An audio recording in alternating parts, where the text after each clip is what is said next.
So on the wizard, like I said, your main thing is going to be these fire focus, cold, and shock focus. You get these are going to be your main resources, because mana is not going to run out before these. Usually, these are usually going to run out first. And the good thing about keeping these maxed is you get extra mana regen. So if you look up here at this, it says mental focus, mana regeneration increase for each element with full focus charges. So that is very important to maintain your focus over here. And you can do that through these 2-minute cooldowns of fire focus, cold focus, and shock focus. You don't get these in the beginning. These are things that you get later on. So if we go back here, we can find out what level we get those. Let's see. That shock focus is at level 7, which I think is the first one that you get. And then cold focus is somewhere. Where did it go? Maybe cold focus is the first one. Cold focus, sorry, is at level 2. And then shock focus is at level 7 right here. And then fire focus is at level 11. So by the time you're level 11 is when this class really starts to kind of work. Up until that point, it's a little bit tough. So you just kind of have to, utilize what you can. You're only going to really be using some of these damaging abilities. So like Frost, well, not Frostfoot, you're not going to be using that one. You can use Nervous Magic in the beginning. This doesn't work too well. It's based on your weapon damage. So the higher your weapon damage, I'm using a Wispwood staff here. The higher your weapon damage, the more damage that Nervous Magic does. But you're going to be using things like Frozen Spike in the beginning. That's going to be your main damage ability. And then you're going to start adding in things later. Arcane Chords you do get at an early level, and we'll talk about how to use that. And then Cold Snap is kind of an emergency situation. As far as other buffs are concerned, though, you're going to want to use Erudite Mind. This one you get, I think, fairly early, if I remember correctly. Maybe you don't. So in the very beginning, you're going to use Frail Shielding. You don't really want to use that later on once you have all of these buffs down here. But in the beginning, use Frail Shielding until you get some of these other ones. Sure Spell, I don't feel like is worth using for the most part. It might be a little bit worth using when you don't have a lot of accuracy. I don't personally have a lot of accuracy right now, but as you get higher level, you'll probably start to get away from using Sure Spell. It just takes up one of these utility slots that's, kind of a coveted slot. These are hard to use up because, or they're easy to use up. You have a lot of abilities you can put in there. Erudite Mind, though, I recommend putting that in there because it's going to increase your intellect by 2, and intellect by 2 is just going to increase your damage. Glint becomes very powerful. I'll show you how to use Glint here in a minute. And then Volcanic Ash is going to be your main fire ability that you're going to have once you start to get into the game a little bit more. So that's pretty much it. The Elemental Piercing, your next penetration of your direct damage spell, I don't personally feel like that's worth it either. That's kind of like the same thing as the Sure Spell up here. It's kind of the same general type of ability. I don't think it's really using except for maybe when later on in late game grouping stuff. So yeah. So that is pretty much your buffs. So let's talk about killing a mob. So when you kill a mob, you target it, and you can see if you're in range of it right here. If these light up, if your spells light up, that means you're in range of it. If you're not in range of it, they will be gray like so. I try to get max range when I am fighting anything, and there's a couple reasons for that. I'll show you later another reason for it. But I do Arcane Chords. I start with that, and then I go to Static Storm, and then I go immediately into Ember Blast, and Static Storm will go off a little bit. And then once that one goes off, it usually breaks the root.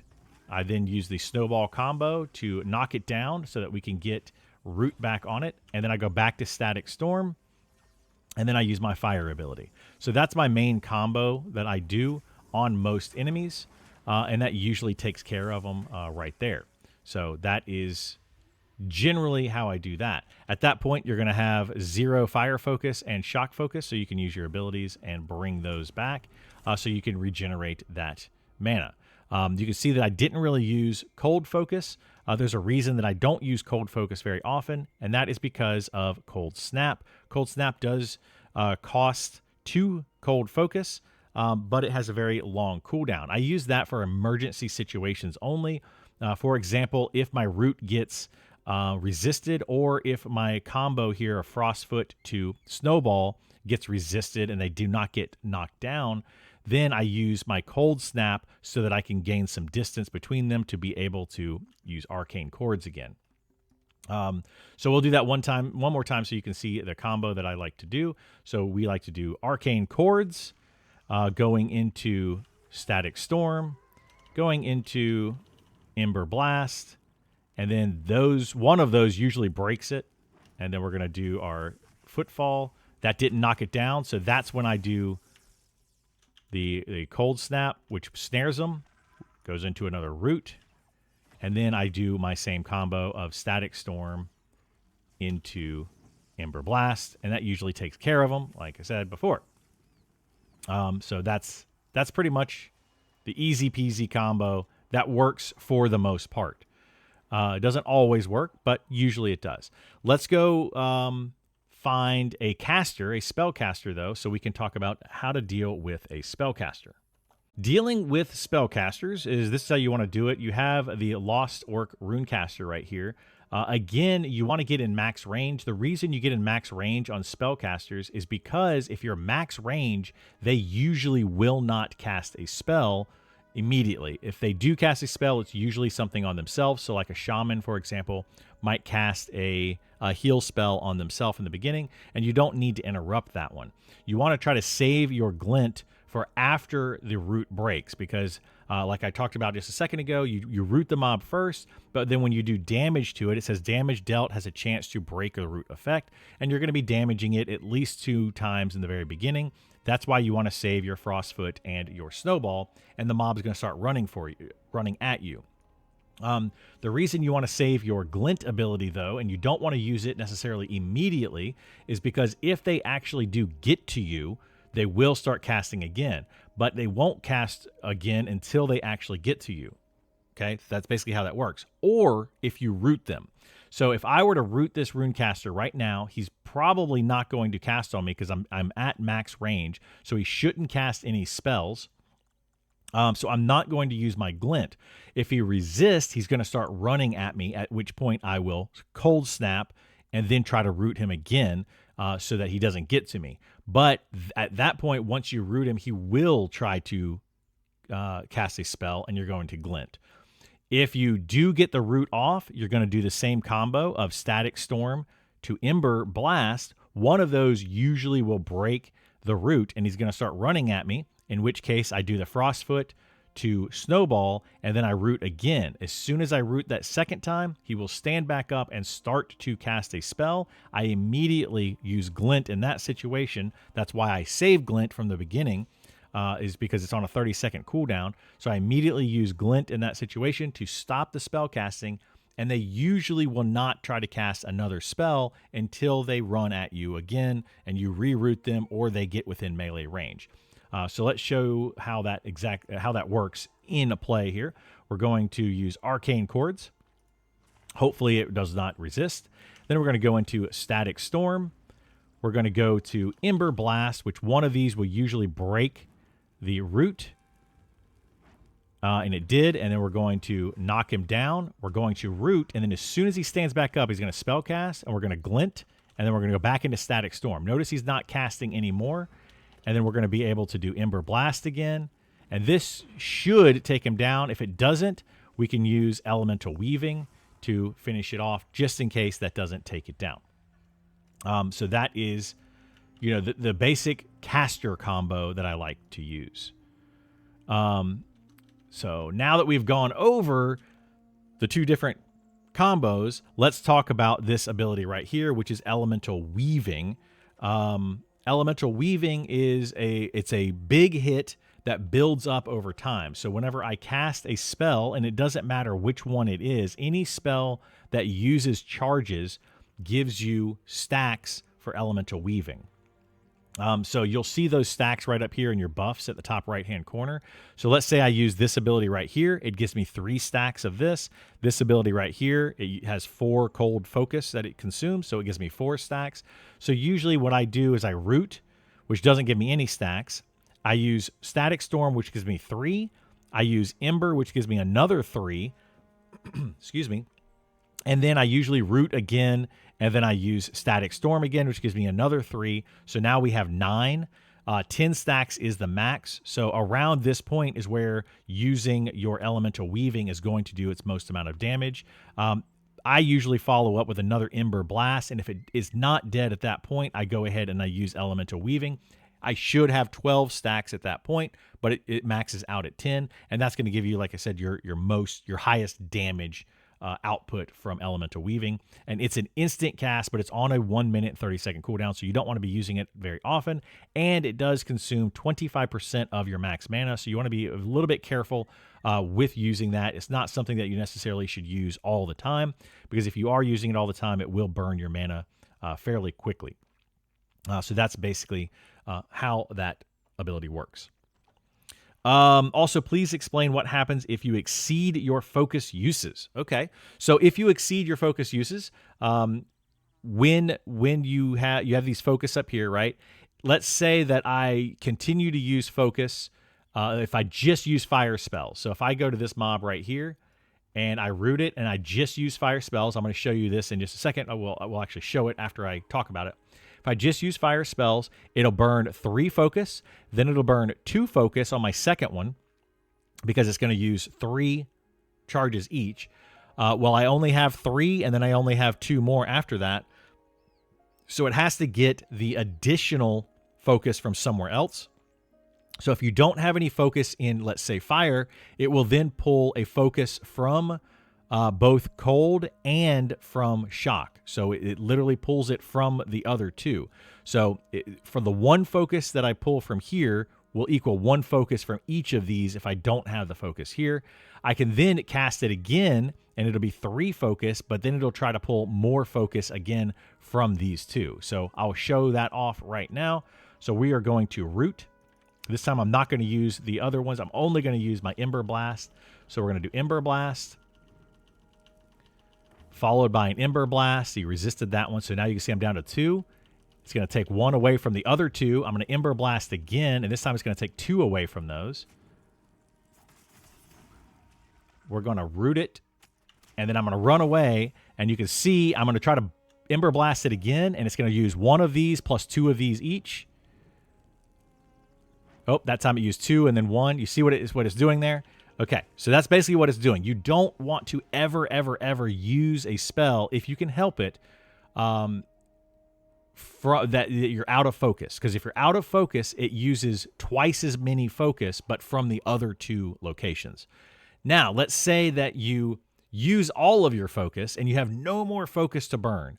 You have no focus here, you have no focus here or here. You have none whatsoever, and then you use a spell. Well, the more focus that you're using, so in this case, I'm using Ember Blast. It's 3 charges. The more focus I use, it starts to take that away from my health pool. So if I have, let's say, 1 focus here, and I have 1 focus here and 1 focus here, it's going to use up, when I use Ember Blast, it's going to do 1 focus from fire. It will also take 1 focus from cold and shock to replace another focus from fire. But those 2 only count as 1. So that would be 2 total focus that it uses. That 3rd focus would then come out of my health pool. So it would do a little bit of damage on my health pool. If I only had, let's say, 1 focus here and 0 focus on my shock and on these 2 here, it would then take 2 focus worth out of my health pool. And if I had 0 focus here, it would take 3 focus worth out of my health pool, which is a huge chunk of your health. So you never, ever want to do that. One more combo that I do use sometimes, and I use this when Snowball is on cooldown, or if I don't want to use like Frostfoot and Snowball. The combo is, we'll use it on this Brute over here. I don't want to do another Spellcaster one. So we'll come over here, and we're going to do the same type of combo. So it's going to be Root, Static Storm into Ember Blast, but instead of doing Frostfoot and Snowball, if I really just want to kill it quickly, I then can go straight into Ice Volley, which is a level 16 spell, so you'd have to be level 16 to get this one. Usually the cold spells don't do a whole lot of damage. The one that you have for the most part in the beginning is going to be like this cold, whatever it's called, Frozen Spike. I don't think you get another cold spell that I remember until level 16. So yeah, I don't think you get another cold spell at all. So I don't recommend doing this until you're level 16, but this is a combo that also works instead of using the Frostfoot and Snowball. So you root, then you go straight into the Static Storm, which goes straight into the Ember, which then goes straight into the Ice Volley. And then usually while they're running to you, you can just take them down. So that allows the Static Storm to go off. It goes off every 3 seconds for 9 seconds, so 3 total times that it goes off. So once at the 3-second mark, the 6-second mark, and the 9-second mark, so it goes off 3 different times. And then you do this nuke, and then you do the Ice Volley as it's running at you for 4 seconds, which is usually the remaining. So this one's on for 9 total seconds. 5 of those seconds is right here. And then this one right here is immediately after that, so another 4 seconds. So basically it's taking all of this damage in 9 seconds. So that's a really good, fast DPS combo if you have your focus. It's a really good one to do.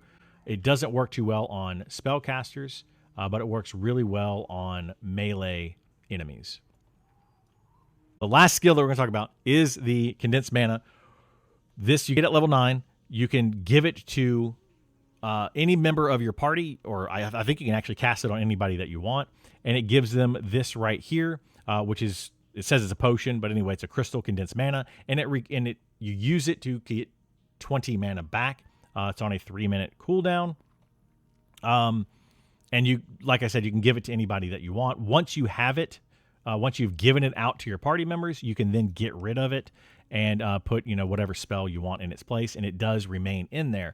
This is a great tool to use when you're in a party and you know that there's going to be like a situation where people might go out of mana, and they can instantly get 20 of their mana back, which is pretty helpful. It's kind of just like using any type of potion. I don't know if it stacks, maybe somebody in chat knows, if it sets the cooldown for potions, for all potions, or if the condensed mana is on its own cooldown. That's something that we would have to look into. But I do know that potions also have about a 3-minute cooldown, so you may not necessarily want to use this all the time, but it's basically a free potion. It's on its own cooldown. Okay, so I'm told it's on its own cooldown. So, good backup for having some mana, since most heal spells, etc. are, you can get a heal spell off for 20 mana usually. I don't think they cost too much more than that, but it's very nice to give to your healers or other spellcasters that may run out of mana. So I think that's pretty much it on the wizard. Quick overview on how to use the wizard. Kind of, I don't think there's really too much more